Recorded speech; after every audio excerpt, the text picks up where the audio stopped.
I eased my key into the front door and held my breath, hoping the creak in the hinge wouldn't give me away. It was barely 4 in the afternoon, hours earlier than I'd planned to be home, but a migraine had chased me from the office.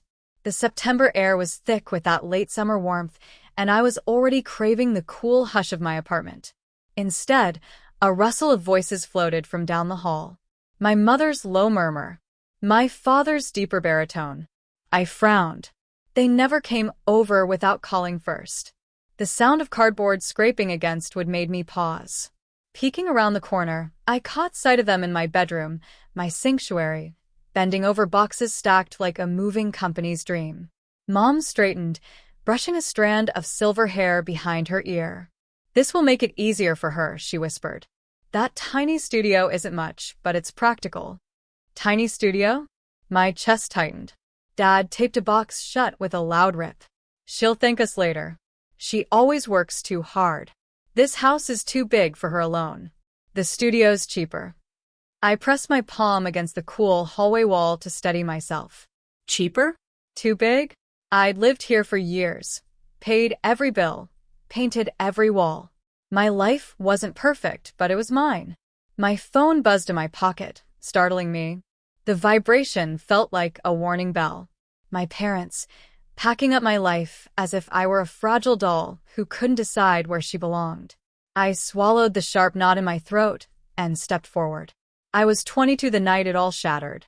The humid Georgia air clung to my skin as I pulled into my parents' driveway, headlights catching the edge of the hydrangea bushes Mom always trimmed with surgical precision. Inside, the house smelled of lemon polish and leftover pot roast, the same scent that once meant comfort. That night, it felt like a warning. Dad stood at the kitchen counter, arms crossed over his chest like a human barricade.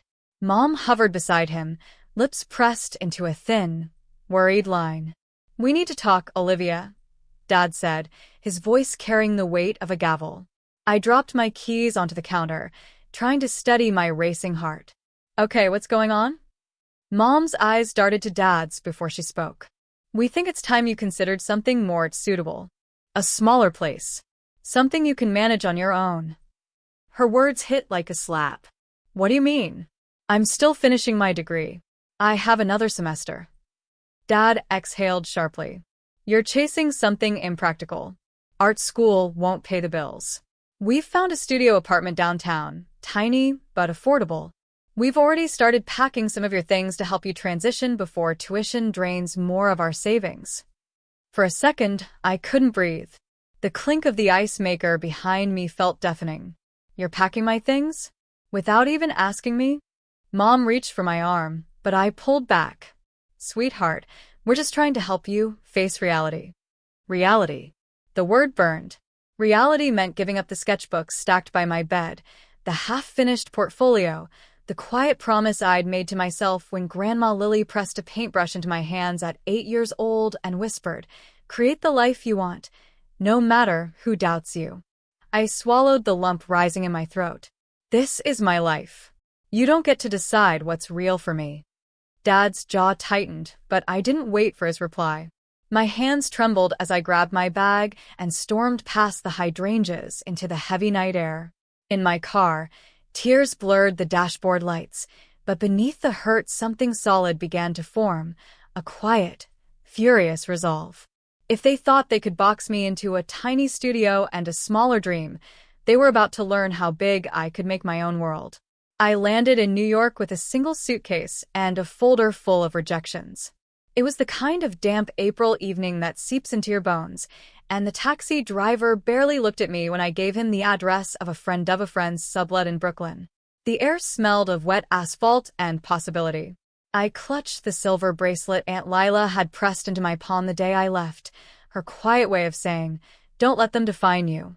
The tiny charm in the shape of a compass winked under the streetlight whenever I turned my wrist, a private reminder of direction when everything else felt uncertain. Those first months were an education in humility. I worked double shifts at a neighborhood cafe that smelled permanently of espresso grounds and burnt sugar. Every night I came home with sore feet and a notebook smudged with ideas for the design business I was determined to start. Between refilling coffee cups, I studied online courses in interior design and business fundamentals, the blue glow of my laptop washing over the peeling wallpaper until dawn. The breakthrough came from the most unexpected corner, a customer at the cafe named Helena Brooks. She had a quiet elegance about her, soft gray scarf, silver hair pinned neatly, the kind of confidence that made people lower their voices when she entered. One slow afternoon, she noticed my sketchbook lying open on the counter, floor plans of imaginary lofts, color palettes, swatches of textures taped in crooked rows. "You drew these?" she asked, tilting her head with the faintest smile. I almost apologized for the childish tape marks, but something in her eyes stopped me. "They're ideas," I said, embarrassed. "They're good," Helena replied, tapping the page with a manicured nail.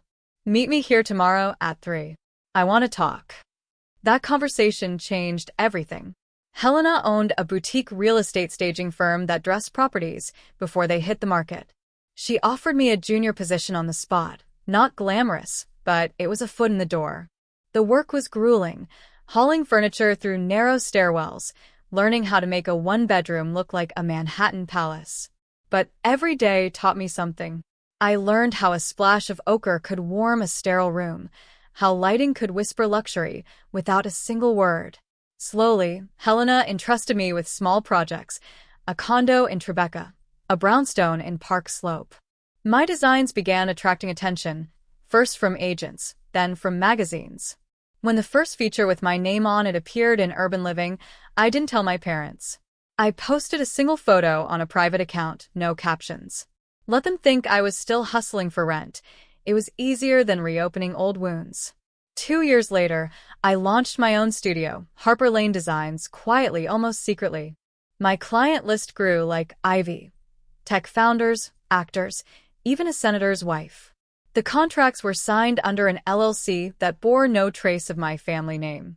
By the time I turned 28, the tiny sublet had given way to a sunlit loft in Soho, every corner furnished with pieces I had designed or salvaged myself.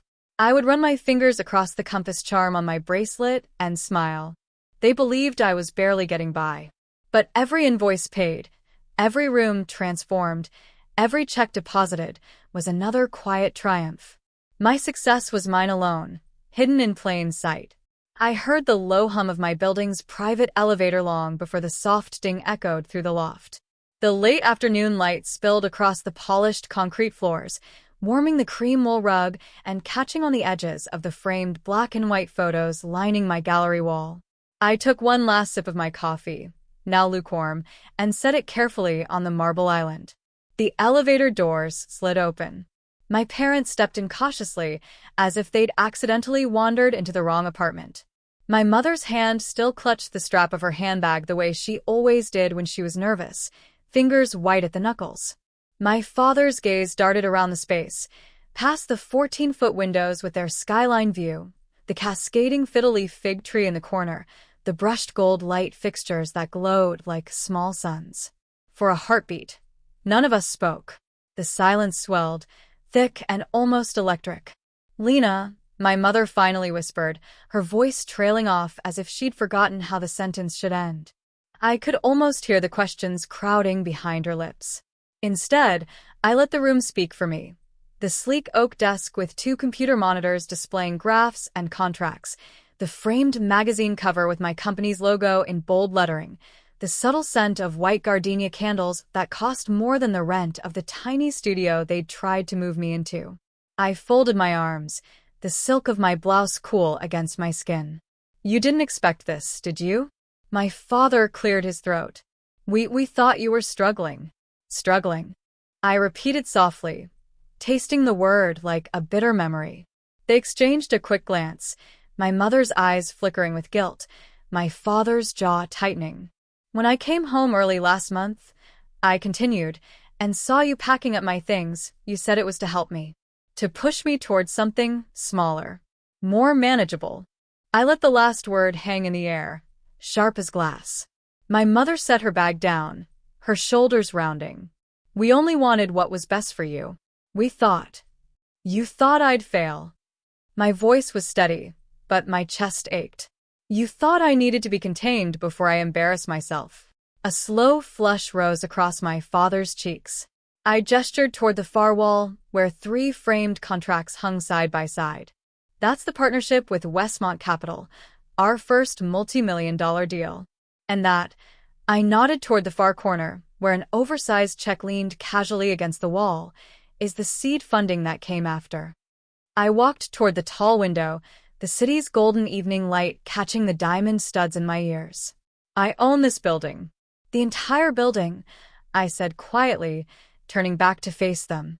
And the tech consultancy that occupies the 3 floors below. I built it from the ground up. My mother's eyes widened. Her lips parted, but no words came out. My father took a single step forward, then stopped as though the polished floor had turned to ice. You own it, he finally managed. Yes, I replied. And the loft next door. It's where my design team works when we're in the city. The silence that followed was heavy with realization.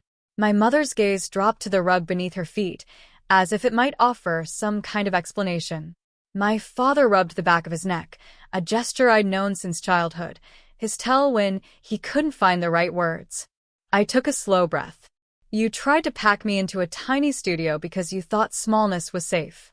But I didn't come here to be safe. I came here to build something no one could box in. For the first time that evening, I saw it, shame flickering across my father's face, and behind it, something else. Pride. I stepped closer, letting the click of my heels mark the quiet. Now you see me, I said, my voice low but unshakable. The version of me you never thought could exist. Their eyes met mine, stunned into silence, as the city lights outside blinked awake one by one. I leaned against the marble counter, arms lightly crossed, letting the silence linger just long enough to feel the weight of it. Dad's gaze kept wandering to the framed cityscape above my fireplace, New York glittering at dusk. Mom sat stiffly on the white leather sofa, her hands folded like she was in church. For the first time, they looked small inside a space I had built. Here's the thing, I began, my voice steady, almost gentle. I'm not angry anymore, but I do need boundaries. Mom's eyes flicked up. Boundaries? Yes, I said, pacing slowly, my heels clicking against the hardwood. When I came home early today and found you packing my things without asking, it wasn't just about the boxes. It was about control. That's been the story my whole life, hasn't it? Dad opened his mouth, but I held up a hand. Please, let me finish. He sank back, jaw tight. I built this life because I had to prove, to myself, not to you, that I could stand on my own. And I did. I gestured to the loft, the sunlight catching the brushed steel beams, the shelves lined with my photography awards, the signed first edition of the Bell Jar mentor had gifted me. This is mine, and if we're going to have a relationship moving forward, things have to change. Mom's fingers trembled against her lap. What do you mean? I took a slow breath. First, respect. No more showing up unannounced. No more making decisions for me, as if I'm still 16. You'll call before visiting. You'll ask before touching my things. Dad shifted uncomfortably, his eyes darting toward the door like escape might still be possible. Second, I continued, softer now, you each need to find something of your own.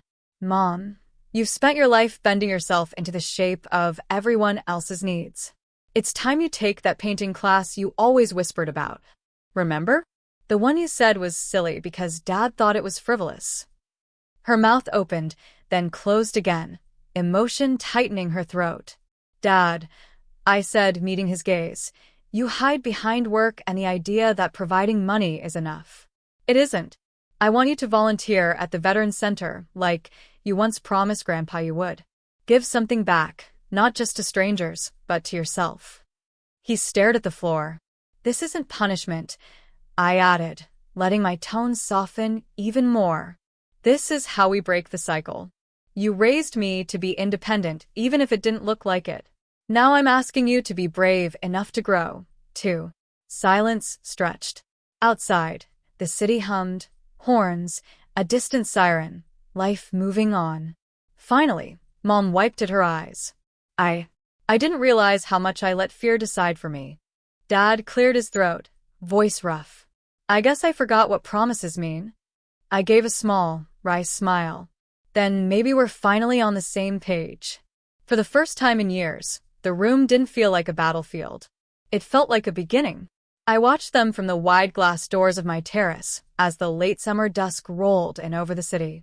The skyline glowed amber, softening the sharp edges of steel and concrete.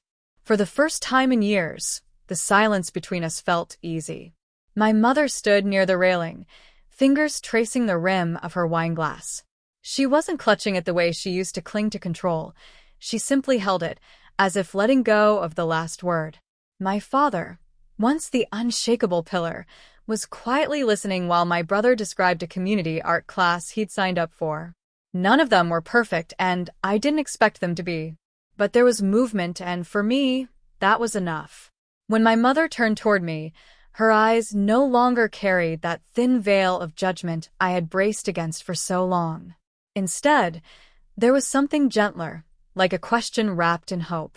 "I'm proud of you, Claire," she said, my name finally spoken without a sigh hidden inside it. The air cooled against my bare arms, and for a heartbeat I let myself feel the small ache of everything we'd lost before we found our way back. I thought of that single Polaroid, Grandma June's garden in full bloom, that I'd carried like a talisman through every lonely night of building my life. Its colors had faded to a dusty rose, but her words, scrawled in blue ink on the back, were still clear. "Plant where you are and you'll grow." I reached into my pocket and felt the worn edges of the photo. Tonight, I finally believed her. I set it on the table where we had shared dinner, where new stories were already taking root. "Grandma always knew," I said, meeting each of their eyes in turn. "Sometimes you have to build your own garden before anyone else learns how to tend theirs." A slow smile spread across my father's face. My mother's hand covered mine, warm and steady. As the first stars surfaced above the skyline, I let a quiet breath escape. The girl who once came home to find her life packed into boxes had built something no one could ever shrink again. And in that fading light, I whispered to myself, a final vow that felt both like closure and a beginning. "I choose where I belong."